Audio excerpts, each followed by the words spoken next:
Coming up on the NHL at the Rink podcast, we talk to John Hynes, the coach of the Minnesota Wild. Sean Rourke, he is in Finland. We talk all global series, some struggles with the New York Islanders and the Boston Bruins, and we hit on the Anaheim Ducks as well. It's all coming up on the NHL at the Rink podcast. NHL at the Rink is presented by Skip, the official food delivery app of the NHL. Welcome into the NHL at the Rink podcast. It's brought to you by Skip. Skip to the good part and get groceries, meals, and essentials delivered right to your door on Skip. Sean, we're going to skip right out to you in Finland. How are you, man? You're in Finland. What time is it? Ketos, buddy. It's almost 5 o'clock. Yeah, it's later. The sun's already down. Is it ever up? It's up for about 8 hours. Okay. All right. Well, listen, hey, you're there. Global Series Finland. You're in Tampere now, I think. You've gone from Helsinki to the city where the games are going to be played Friday and Saturday. Dallas Stars, Florida Panthers. What's the vibe? What's the feel like out there? It's cold, and I already missed my train, which is a good start to the trip, but got it all sorted out. It's exciting. Look, there's so many Finns playing in this game, right? It's the Dallas Stars and the Florida Panthers, and when you think of either of those teams, you think about Finnish players. The Stars have 3 in Esa Lindell, Miro Heiskanen, and Roope Hintz, and then Florida has 4. Obviously Barkov to being the biggest one. He's from here. He won the cup. He's going to bring it back as the captain, the first Finnish captain to ever win a cup. And then they have Anton Lundell, who's from Helsinki, and Mikkola, and Lusitarainen. That's how you say it? It is now.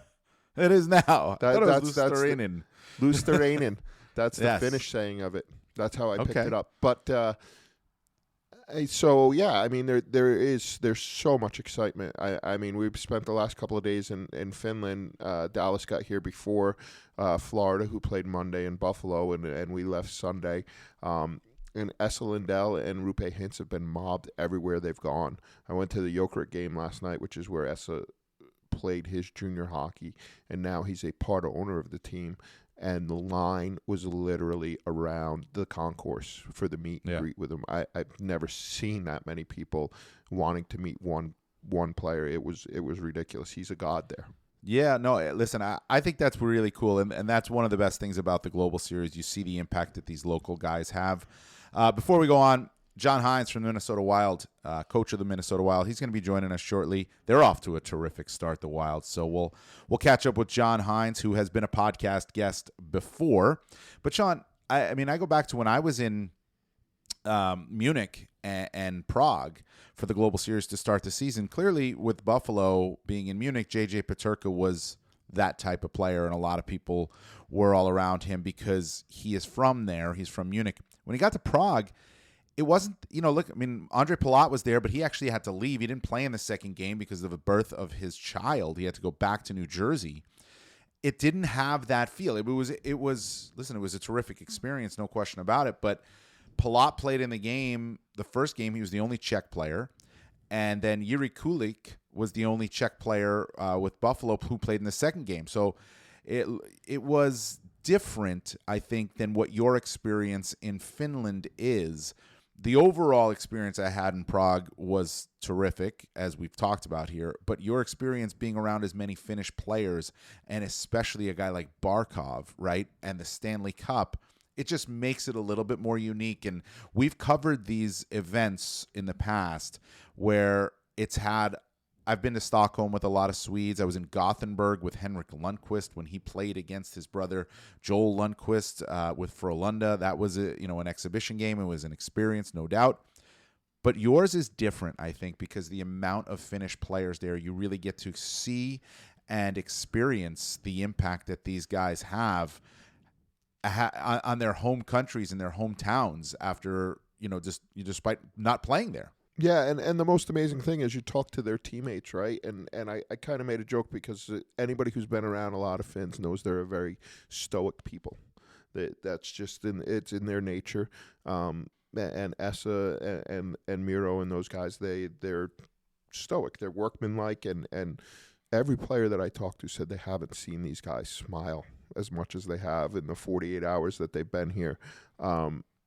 They're so happy to show off their country and to show pride.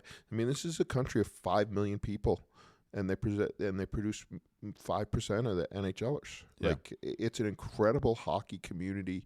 You know, there's so much pride in it, and there's so much pride in their culture, right? Like the first day when Dallas got here, it was a long travel day. We had a little bit of a delay in Dallas, and it took us a while to get here. And you know, once they got settled, the team as a whole went and did sauna, because you have to do sauna here.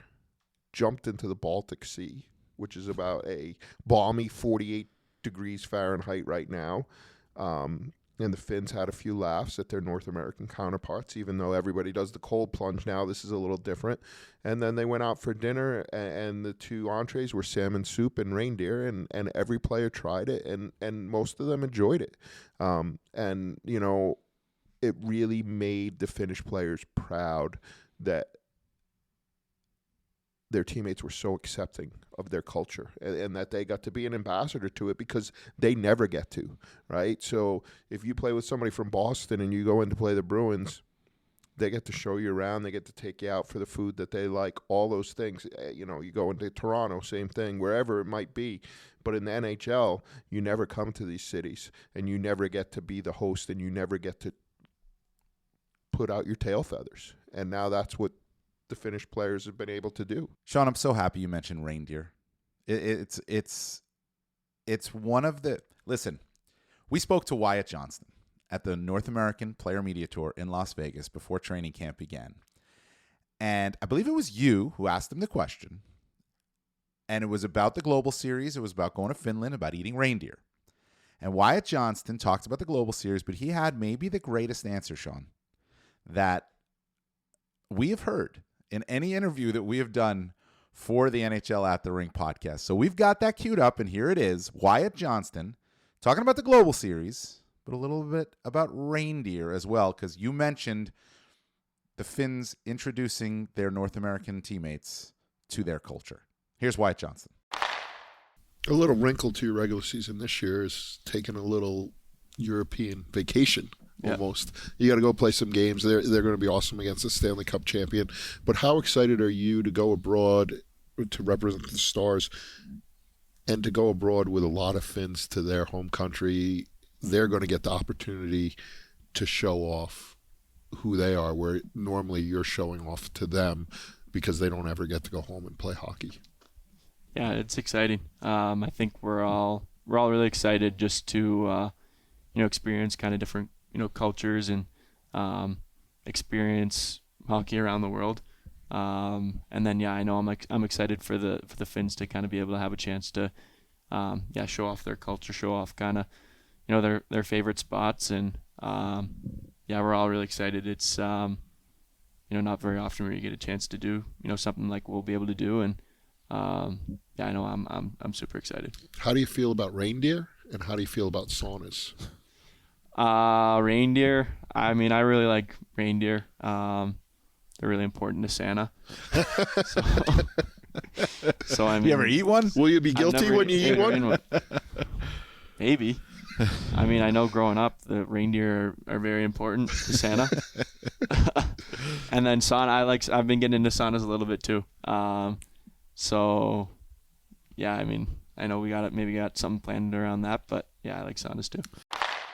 Dan, that's great. And by the way, I've already had reindeer twice. When I was here 2 years ago, I ended up on the front page of the paper in Finland because Mike Zeisberger, our columnist, took a picture of me when we were out having dinner and I was having reindeer, and he put it on X, and the paper here picked it up, and they wrote a whole story about how the North Americans were in Finland and they really liked the food, and the lead of the whole story was that I liked reindeer with the picture. So I was on the front page of one of the local Finnish papers, and I had no idea until one of my Finnish friends, I was at a Patrick Laine event, and he said, how's it feel to be in the paper here in Finland? And I immediately thought that I had done something wrong, because that's what I always think. And then he's like, oh, no. I'm like, did I do something wrong? And he's like, oh, no, you very much like reindeer, and we're very happy. That is That is an incredible story. I think I've heard that before. I think you've told me that before, but I can't exactly remember. But hearing it again, that's amazing. You're big in Finland, Sean. You're big. Do they recognize you now that you're back? When I went through customs, they just waved me in. They just waved you through. Here's the reindeer guy. This is my 5th trip into Finland. 4 Global Series and the World Cup Team Finland training camp. And you talked about the Finns in the last point on the Global Series here. You talked about the Finns and how much difference that makes. Think about the pressure on them. The last 2 times I've been here, I did miss one of the trips into here, but the last 2 times I've been here, Patrik Laine scored a hat trick with the Winnipeg Jets against the Florida Panthers. And then I was here 2 years ago, and Rantanen scored a hat trick and stole the show from Patrik Laine this time.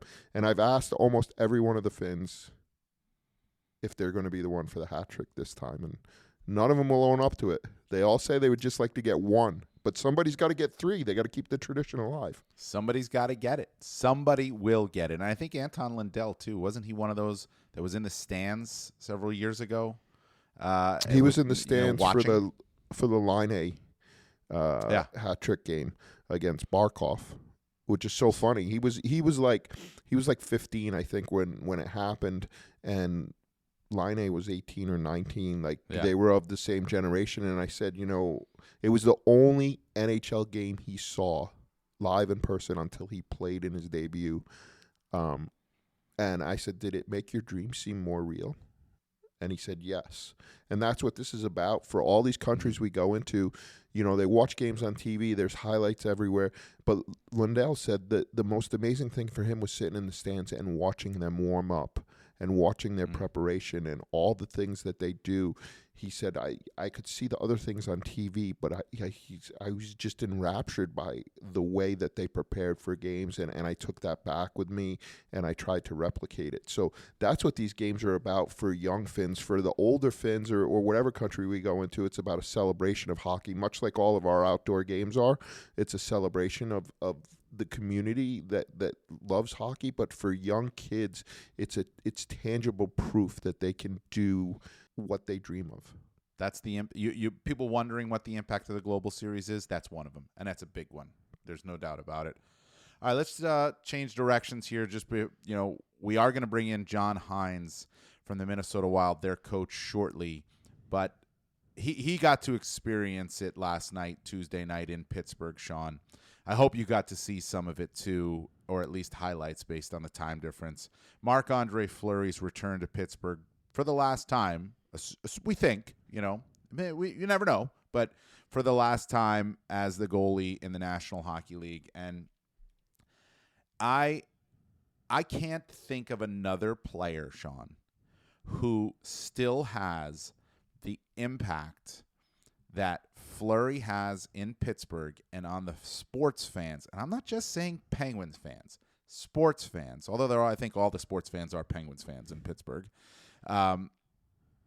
That I can't think of another player who years now after leaving the organization, and by the way, while with the team, there were some tough times. Let's not forget, especially in the playoffs. I can't think of another player who has the impact on a city and its fans the way Marc-Andre Fleury does all these years after leaving. He's on his second team since leaving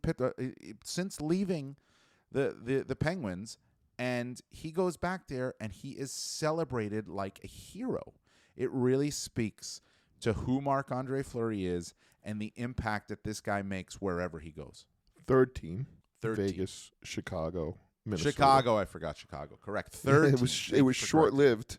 Yes. Not a correction. We just want to make sure that we get the facts right here, and it's a testament to who he is, not the player he was.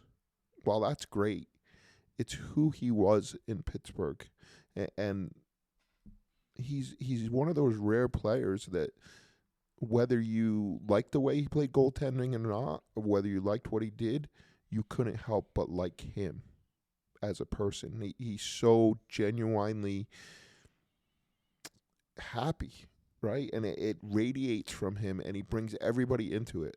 He's one of those guys, and there's so few in the world that just includes everybody in his happiness. You know, the whole Pittsburgh team. You know, I mean, maybe his most famous off the ice attribute is his ability to pull pranks, but they're never mean. Like, there's some people that are good pranksters that are mean, right? And there's fun in that, but his are always hilarious, and the person they happen to usually laughs more than everybody that gets to witness it, and I think that's a true gift. And, you know, I did see the highlights last night, and I saw him in the train station while I was waiting for my train, and had to turn my head a little bit because nobody wanted to see the American cry in the train station, because it was really emotional. And I thought it is the end, because you could tell by the way that Fleury went about the end of the game with the lap and you know, acknowledging the fans and everything. And then, you know, the whole team standing out there, and then Crosby and Letang waiting for him at the opposite blue line, banging their sticks on the ice. It was theater. It really was. And you know what it is? I mean, listen, we saw Steven Stamkos' return to Tampa Monday night, and it was emotional. And I don't know how Steven Stamkos stayed as stoic as he did actually through that. It was quite remarkable. I'm sure he was just all kinds of feels inside, right? But he stayed pretty stoic through it. It was a terrific video tribute, a huge standing ovation, and absolutely. And same, I remember last year with Patrick Kane, you know, returning to Chicago. We've seen these before, and this is not to say this one was better than that one or whatever it is. The difference with this one is this isn't his first time back. You know, I mean, he's played there before many times as a visitor. It's his last time doing it, but it still resonates with these fans, and it's because, and we don't see it often in pro sports these days. We don't see it because professional athletes, celebrities, they put up walls around themselves, and I can't blame them for it, right? I mean, you have people out there, especially in the social media world and the gotcha, world. They are targets in a way, and they put walls up around them to keep some of their privacy, and I can't blame them for wanting privacy. Marc-Andre Fleury knocks the walls down if any go up near him. He's the guy you can approach. He goes out on the ice and plays with a youth hockey team, just because he wants to, just because it's fun. He's the guy that you can go up to and shake his hand and for a moment feel as though you're a big part of his life, not that he's a big part of yours. It's a remarkable thing that he can do, and I just, it's a throwback. It's a throwback to when professional athletes didn't have the worries and concerns that they have now, and they could really just embrace being part of the community. Some of them still do, but Fleury is just different, Sean. He's just different. And the return to Pittsburgh, he'll feel that every single time he goes back to Pittsburgh. This is in front of 20,000 people, but it could be in front of 10, and it's the same reaction. He's genuine. That's the biggest thing. Like you and talked really about, good. Yeah, and you talked about Stamkos, right? And that's what we expect, especially from hockey players, because it's the culture, right? You're stoic in face of everything, being hurt, losing the Stanley Cup, whatever it is. You've been taught from a very young age to never show your emotions, never let the other team know they got the better of you. All of those things that we all grew up learning what it means to be an athlete and to compete in all those things. Marc-Andre Fleury never listened. He doesn't know the meaning of the word stoic. And I think that's what people associate with, right? Is the fact that you see yourself in him. Like I couldn't be Steven Stamkos. I would lose it. Yeah. Me too. And I don't know how he didn't. And Marc-Andre doesn't try and pretend. He doesn't do any of that. He just embraces who he is. And he's so self-confident that he knows you'll embrace it too. He's not afraid. Very true. And John Hynes was there. He's the coach of the Minnesota Wild, so he obviously made the right decision to start Marc-Andre Fleury in that game. We spoke with the Wild coach about that and a number of other things related to his team that's off to a terrific start. Here's our interview with John Hynes. John, thanks so much for joining us. So you're back home, I guess, now after what was a pretty cool, bit of emotional night in Pittsburgh. You have you have a history with the Penguins organization. You know what Marc-Andre Fleury means to that organization in that city. What was that like to experience it all? And by the way, good call on starting. Oh yeah, that was good, right? So we have, you know what? It was amazing. I would just say we get into Pittsburgh on Saturday night, so we were there Sunday and Monday, and even the 2 days leading up to the game, just the amount of there was so many people for autographs outside the hotel, at the rink on practice days for Flower, and you could just see how much he means to the city. But what was amazing to me even prior to the game is just the amount of time he spent. Like there was one day there must have been 50 to 60 people outside the hotel. He went and signed every single autograph of the people that were there. I'm sure you guys saw online, we had a practice day. He jumped on the ice with a youth hockey practice in a goalie clinic. So that was very impressive leading up to it. But then, I think the energy in the building yesterday, and then, I mean, very rarely, you're probably never experience it again, where you're an opposing team and the crowd and the other team is chanting for your goalie. So I think it was special on both sides. I do think it really meant a lot to Flower. You could see that, how he took everything in, the time that he spent, performed really well in the game. But what the crowd did in a visiting rink was really, really impressive. John, before you came on, Dan and I bantered back and forth in our usual way, and we're usually wrong, but we were trying to explain what the magic is with Marc-Andre. And I said that he might be the most authentic, genuine hockey player I've ever met.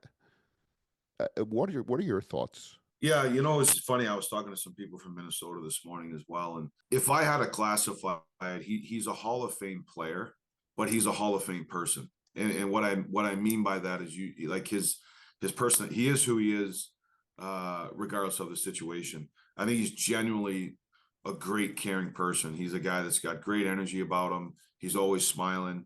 He's an intense competitor, but just the way, I knew him from my time at Wilkes-Barre and being in the organization and things like that, but now having the opportunity to coach him and see what he's like on a daily basis. And, you all see sometimes with the players, whether it's with the media or how they perform on the ice, but truly behind the scenes when no one's looking and no one's watching, there's so many people that bring a team together. Like, your team services, your strength coaches, your equipment managers, your trainers, the bus drivers, like all the people that are our media team that are constantly asking him for interviews and certain things. The way that he treats people, he treats, our assistant equipment manager the same as Billy Guerin. It's just who Marc-Andre is, and that's what's impressed me the most is, as you said, he's the same person regardless of the situation, but he's authentic, he's caring, loves the game, loves people, and he's a special guy to be around. Hall of Fame player, followed up by a Hall of Fame person. That's what makes him such a unique guy. Yeah, he is terrific. And listen, hey, you guys have been pretty good this season too so far. It's we're still in October, but you're playing well as a team. What have you liked? What have you seen from your group so far that you think that you like and that you think is sustainable? Yeah, I think one of the things was coming out of the offseason into training camp was really having getting off. How are we going to get off to a good start, right? And that was going to be the work that we put in training camp, the mindset that the players came with every day. We pushed them hard in camp. We felt like we were able to get the things you need to get out of camp, the conditioning, the work ethic, the identity, the competitive nature that you want to play with, as well as implementing structure. And it doesn't work as well if the players aren't as receptive as they were. So I see a tight-knit group, a group that's willing to be coached, willing to work, have accepted a lot of the things and have bought into the things that we're trying to implement, but we're doing it together. And we talked a lot about the what does it take to win night in and night out in the league. It starts with your competitive nature and work ethic. Then it comes down to playing with strong structure. And then it also comes down to the mentality of trying to play a smart game, understanding the importance of the little details in the game. And so far we've been able to do that. And I think we've gotten strong performances throughout our lineup. And that's usually kind of the recipe that gives you a chance to win every night. You know, you just mentioned all that. And as you were going along, I was thinking about Marco Rossi and how he's kind of hit all of those benchmarks that you want to see for your team individually. Like, and they weren't always there together as a package. And it seems like it finally is. And part of it, I guess, was letting him marinate, you know, in the AHL. There was so much pressure on everybody to bring him up, on the player, on the organization. But it seems like that plan is finally coming to fruition. Yeah, I think usually when that happens with a young player, it's really a combination. It's the organization and the management's team and coaching staff's decisions. At that point in time, I wasn't part of it. To be able to do what's best for the player. You know, is he truly ready to come in with that type of pressure on you as a young player to handle the challenges of the league night in and night out? And I think him going down to Iowa and playing and getting acclimated to North America, you know, the AHL is a tough league as well. So I think that plan gave him a chance to get a foundation under him as a player. But getting to know him, you know, he's a really dedicated guy. You know, I know 2 summers ago after that season, he came in and he spent the whole summer in Minnesota working on his conditioning, his fitness, his strength, things that he would need as a young guy and a smaller guy in the league to be able to compete night in and night out. And then his willingness to accept coaching. Like, how is he going to be an effective player with his skill set? And, you know, he gets to the hard areas of the ice. I think when you look at his goals last year, was it 20 or 21, I think? They were all in and around the blue paint in the high danger area. So even though he's a smaller guy, he gets himself into the areas that it takes to score regularly in the league. And, you know, this summer, again, he did go home, but the time and effort he put in working with our strength coaches, he spent, you know, his own money to get a lot of things, the same training things that he needed here in Minnesota at home. And he's come back more mature, I think more confident. He's put the work in, and now he's really working on the consistency of his game. And it's good to see. Well, it also helps, let's be honest, that, you know, when you put him with Kirill Kaprizov and he develops some chemistry, right? with Kaprizov. Oh yeah, for sure. Oh no, yeah, no question about it. I mean, obviously playing with Kirill, you know, Zook, that line is really good. Zuccarello's playing at a high level. So, but the nice thing too is you can play with those guys, but if you're not thinking the game the same way and playing at the same pace, it doesn't work. So that's a tribute to Marco as well. Yeah, and I wanted to touch on that because of how he's fit there, and you also have, you know, Boldy and Eriksson Ek, and I think it's Marcus Johansson right now as sort of a second line, if you will. Do you feel as though maybe Marco Rossi was the fit that you needed, that down the middle, that you have a distinct top 6, bottom 6, where guys know their role and play their role, as opposed to guessing what's my role or having to do more than they think their role should be, and maybe, you know, than they could do? Yeah, you know, that's a great point. One of the things coming in the offseason was, you know, we wanted to add some more depth to our team, and very much what you said, Dan, was that, you know, you have, and also at the end of last year was, you know, we had Ek, Kaprizov, and Boldy as a line, but we didn't feel like that gave us enough depth. So the fact that Zuccarello's come back and played so well, obviously Kirill's at the top of his game now. Marco's fit really well in there and playing well. That allows us now you can have that Ek, Boldy, Johansson combo. And then you have, you know, with the additions of Trennan and Loco, you know, they bring some identity. Freddie Gaudreau is playing really well right now. Ryan Hartman was playing well before he got hurt. And then we have 2 younger guys that, you know, are playing in that 9 through 12 role in Huzadinov and Ogren. So as you said, I think the way you can divvy up the ice time, kind of the roles and expectations and the identity of each line, that's really helped. And back to your earlier question, I think that's allowed us to be able to be a competitive team. And that's something that we think is sustainable moving forward, is just the different combinations and line identity through 4 lines. Kirill has 2 points per game. We're almost 10 games into the season. Is that sustainable? Are we looking at a player that can compete for the scoring title? You know, I think it's I don't really want to go down that road with it, that, you know, because there's so much time left in the season. What I will tell you is that the way that he's playing, you know, he has the points. We all recognize that, exactly what you said, but the consistency level, the competitiveness that he's playing with, the attention to detail that he's playing with. It's nice to see him embrace those things, as well as be a point driving player for us. I think the style of game, if if he can continue to play the style of game and at the level that he's playing at, I think anything's on the table as far as him this year. So let me ask you: the goal he sets up Zuccarello for the goal last night in Pittsburgh, and he's in the right circle. It's sort of looking like a blind pass over to the left post, and Zuccarello cuts in. Is that vision for Kaprizov? Is he shooting the puck there and missing? Does he know Zuccarello's going there? I mean, can you, who didn't make the play but watched the play, even explain that? Is that because it seems to, like, I don't know if that was him just putting the puck in an area and Zook skating on it, or if it was set up, or how it happened, but it was beautiful. Yeah. It's actually funny you asked that, because one, it's a heck of a play because he can make it and it's on his tape. This, I will tell you, those two guys, they spend enormous amounts of time after practice working on plays like that. They know where each other is going to be.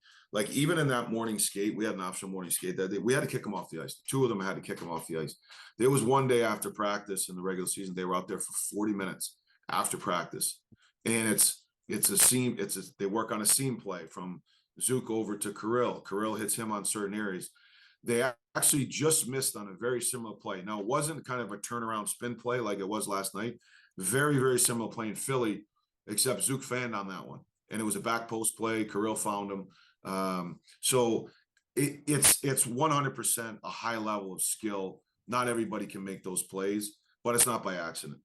It's the work that he puts in and they put in together to know where each other's going to be so they can execute at a high level. John, I want to switch gears a little bit, and I want to talk about your other job that you have this year with the Four Nations and working with Team USA. And we're a little less than 100 days out now. I think that passed yesterday, maybe.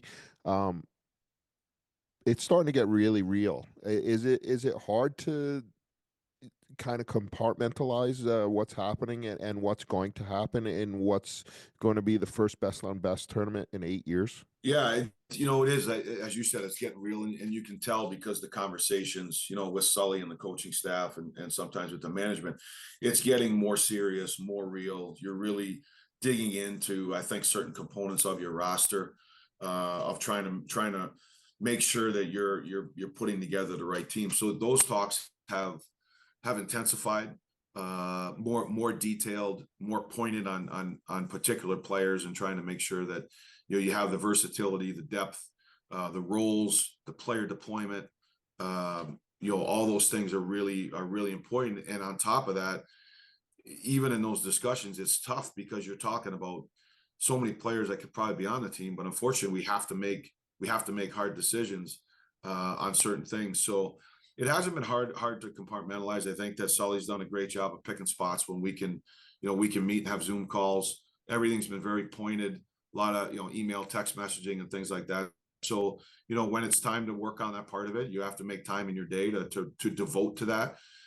You're also concentrating on your own team, but I think the time management and the way that the schedule has been laid out for us of what we need to be prepared for has made it easy to deal with that when we need to deal with it, but also remain focused on our own teams. What are those conversations like? What are those text messaging exchanges like? I mean, you put together a team with the amount of talent available to Team USA, you could put together an all-star team, and I don't think anybody would blink an eye. But are you talking about chemistry? Are you talking about, player skill set, player A skill set, how it meshes with player B skill set, and line combinations or pairs on lines? Like, what are you talking about in these conversations? Yeah, I would say all of the above. I think you're looking at, obviously there's been some players already named to the team, right? So you have kind of that core guys, then you're going to build it out from there of exactly what you said. I think it's pairs. It could be line combinations. It could be roles and responsibilities. It could be a player plays a lot 5-on-5, and plays all situations on his NHL team, but he may come to this team and maybe he's only going to play 5-on-5 in penalty kill, or he's only going to play 5-on-5 in power play. Then it's also looking into, okay, can you have players on the team that just play 5-on-5? You probably need to have a special teams element. Is there versatility in the player? Can they play left wing, right wing? Can they play wing center? Then you dig into their special teams and special situational roles. those are all the hard conversations. And those are the when we talk about digging in deep and getting more real is, you have, as you said, you could put together an all-star team, but I think you all know and experiences going to these tournaments that versatility, depth, combinations, skill sets, all those things are really important. And inevitably in these tournaments, sometimes you can get injuries, right? So you kind of bet, okay, what's plan B? What's plan C? There could be an injury prior to the tournament where you may have kind of your roster set, but now you have to get through, okay, what's our 5th and 6th line? What's our 8, 9, and 10 D look like? So all those things are interesting conversations. I will tell you they're challenging because as you said, you're talking about there's going to have to be some hard decisions made, and ultimately you're trying to get the most talented team, but probably most important, you're trying to nail down the right team. Well, as Americans and all three of us on this podcast are, it's nice to have that wealth of opportunities and wealth of chances that maybe the U.S. didn't have in the past. But I want to ask you, when you build a team like that, or even your own team as a coach, are you a 2-line guy or a 3-line guy? Like, do you look at pairs or do you look at threes? Lots of times it would be pairs. I think you can see like a center and a wing. Because I think inevitably you can, if you have two that can work together with a skill set, sometimes it's easier to find the third guy.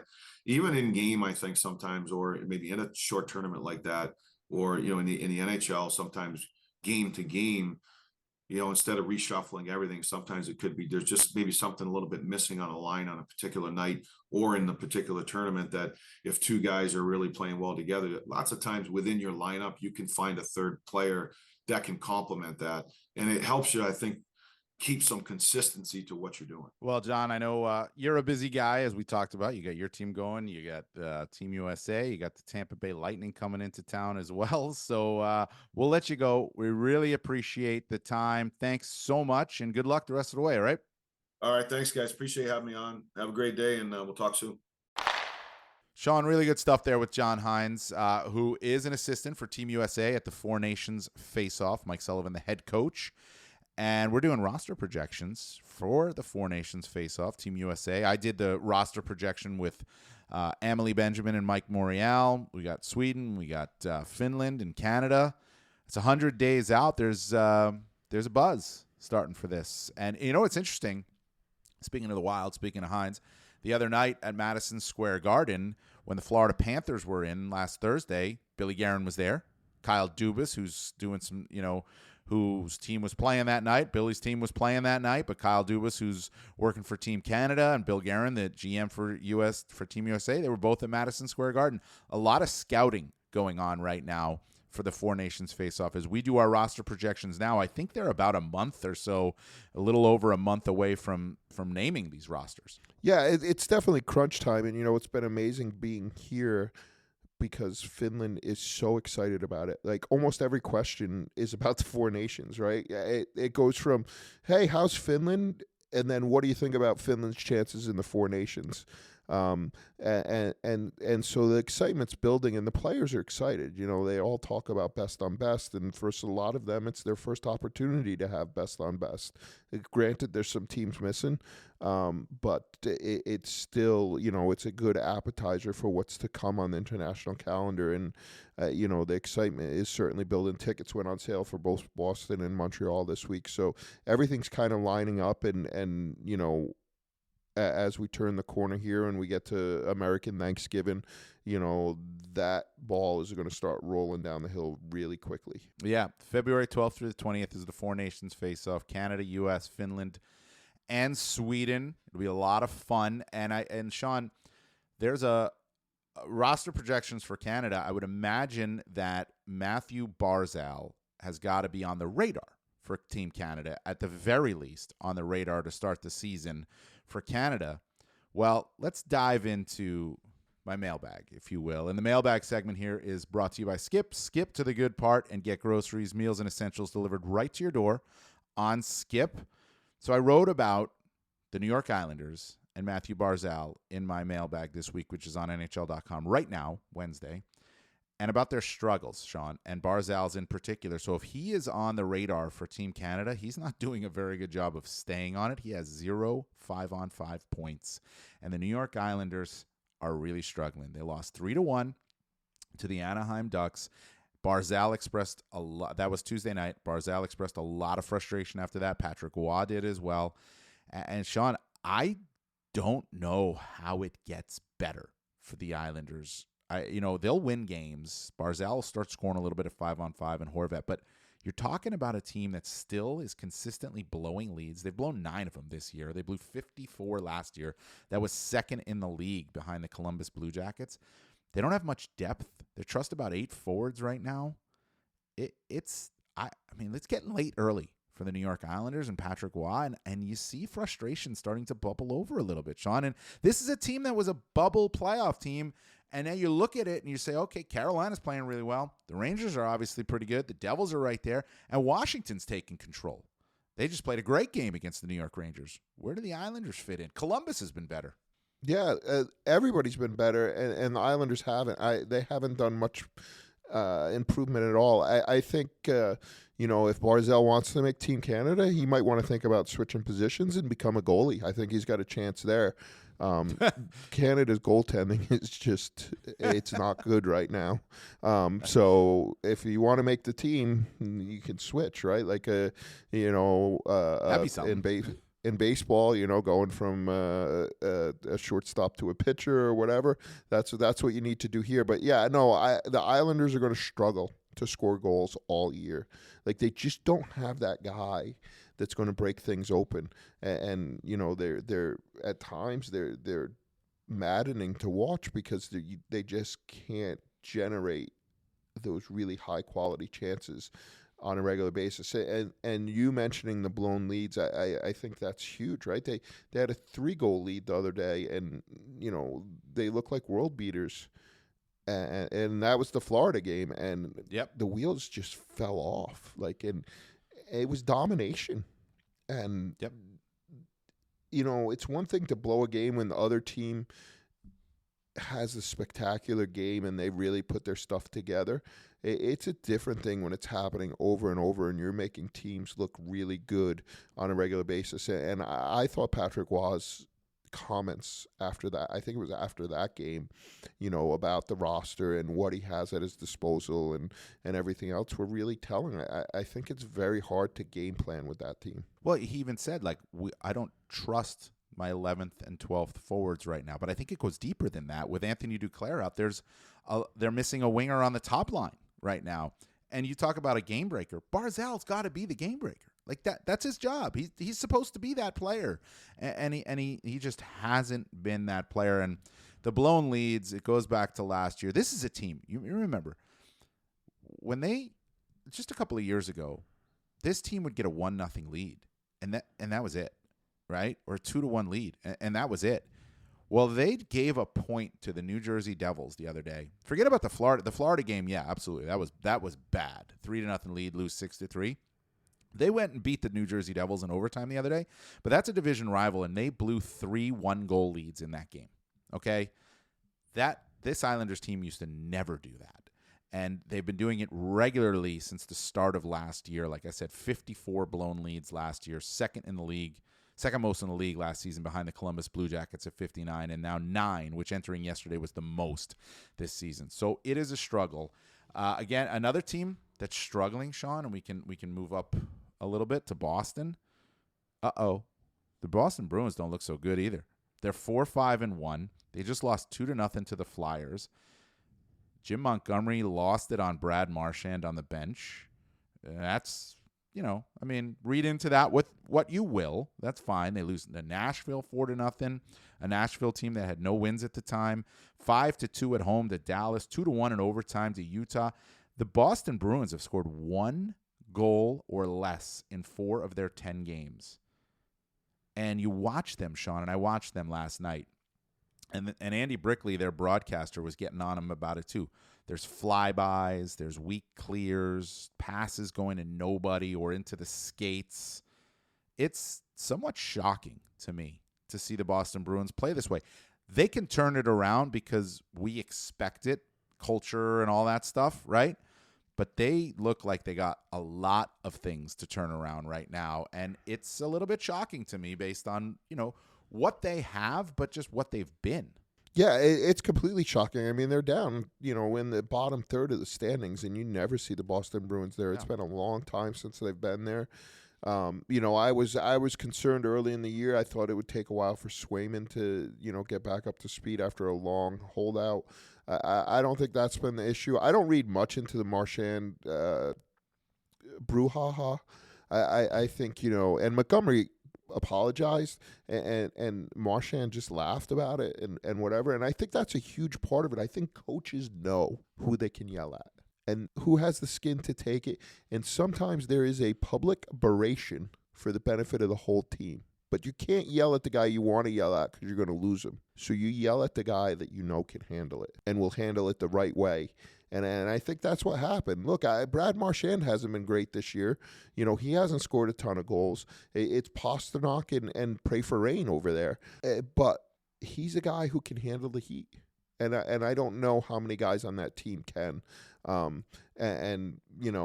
There's certainly work cut out for them. Well, he's a guy that can handle the heat, but he's not producing either. He's got no goals at 5-on-5. Neither does Charlie Coyle. Neither does Pavel Zacha.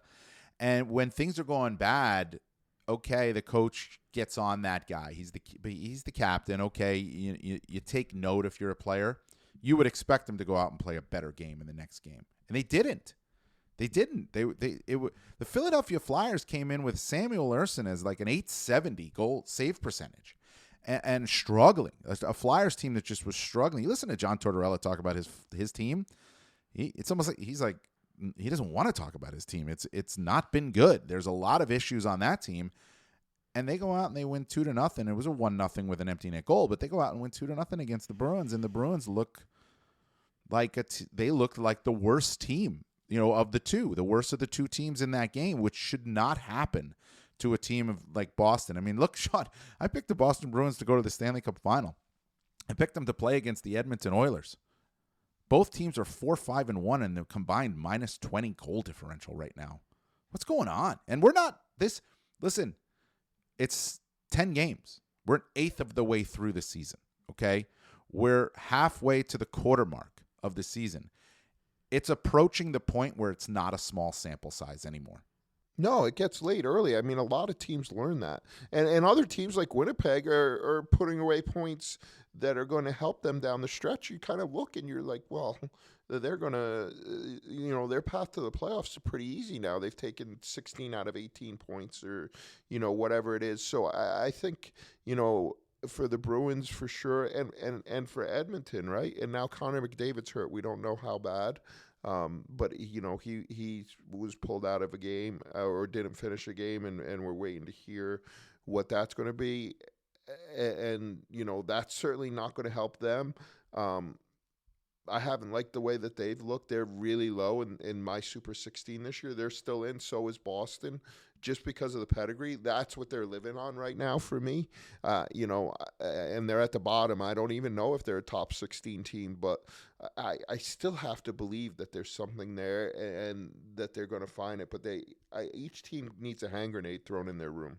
Mailbag segment here is brought to you by Skip. Skip to the good part and get groceries, meals, and essentials delivered right to your door on Skip. By the way, I'm glad you brought up Connor McDavid because as we record this episode, we don't know the extent of his injury. It did not look good for McDavid, and we can only cross our fingers and hope that it's better than it looked.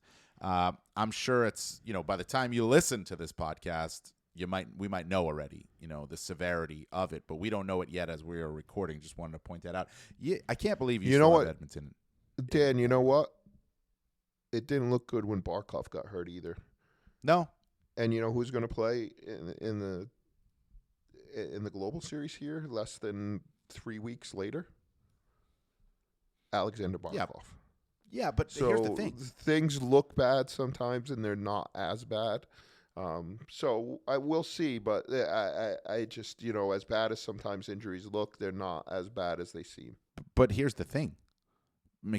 The Panthers were at least, figured it out without Barkov The Oilers have not figured it out with McDavid, right? I mean, that's a problem. They're last in the league in goals per game right now. Last. The Edmonton Oilers, last, 2.20. You know who's got more? I mean, they're 31st. The Anaheim Ducks have more. Of course, every team has more. But listen, before we get out of here, I did want to finish talking a little bit about the Ducks.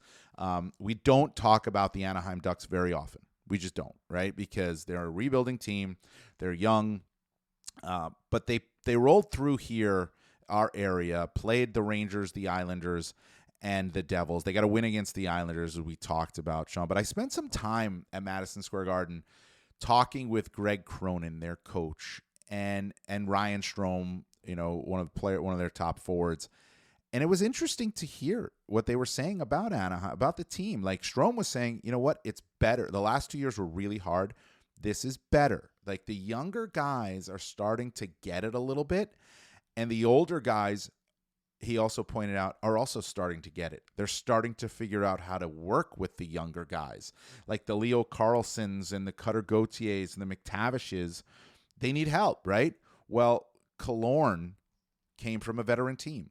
Ryan Strome came from a veteran team, right? I mean, Brian Dumoulin is new there. Robbie Fabry is new there. They came from veteran teams. And Radko Gudas, same thing, right? Well, these older guys are now starting to figure out how to work with the younger guys, and it's starting to bring a little bit more team cohesion, and they're having some more success. Look, they're keeping the puck out of the net, and they're making things interesting, at least. They can't score, but they're making things interesting. And it was just interesting to me to hear that, because that, to me, is the sign of a rebuild slowly starting to graduate into the next phase. Yeah, and it's about time, right? And I really like the makeup of their team, especially, character-wise. And I got all the time in the world for Cronin. He's put in more than enough time to earn this opportunity. And sometimes, you kind of feel bad. It's almost like the tweener guy that gets called up from the NHL, and he's supposed to be a big goal scorer, and he's put on the fourth line, and then everybody says, well, he's not good enough, we're sending him back to the AHL. Sometimes these coaches get into these situations and you don't get to see how good they are because they don't have the roster that you would hope they would have. So I hope things turn around there. And when you look out west, to California, let's also congratulate the San Jose Sharks, who won their first game and their first 2 games. They've won 2 games in a row now. A 3-goal comeback in one of them. Ryan Warsofsky gets his first win.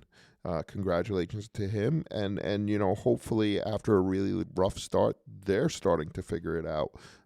And they can be a little more competitive. And even the LA Kings have been better than I think either one of us thought they would be. Yeah, and look, the Sharks took advantage of the Kings. The Kings probably went into the Shark Tank thinking they get a win, and the Sharks go out and win it 4-2. We need California to be good again, Sean. Like, remember those days? Like, they were awesome. You'd go out there and you knew you were going to see a powerhouse team in Anaheim, a powerhouse in LA, and a powerhouse fun team to watch in San Jose.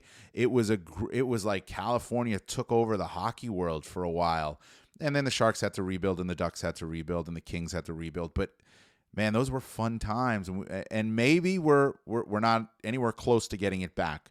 But maybe in a couple of years it's going to be there. And you see the makings of it in San Jose, and you see the makings of it in Anaheim. Yeah, no, I look at that San Jose team, and I see the team that you're talking about in its infancy stages, right? Like you remember all the young players that were on that team, and they all grew up together. The same thing with the Ducks with Getzlaf and Corey Perry, who's still playing, by the way. You need that core, and then you kind of build around it. You do. One thing Greg Cronin pointed out was Troy Terry is the only guy who's sort of in his prime with the Anaheim Ducks, and that makes it very difficult to win. And there's a pretty much probably a similar situation if they even have San Jose even has a guy that's still very much in his prime. But Troy Terry's 27 years old. So listen, California hockey, we need it back. It's slowly getting there, but the hockey world is focused on Finland, Sean. So you get to cover some pretty cool games Friday and Saturday.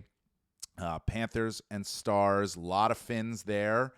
I got to tell you, I'm not I've been to Finland twice, and I liked it both times, but it's not my favorite place. But I got to tell you, I'm a little jealous of you now. I love it here.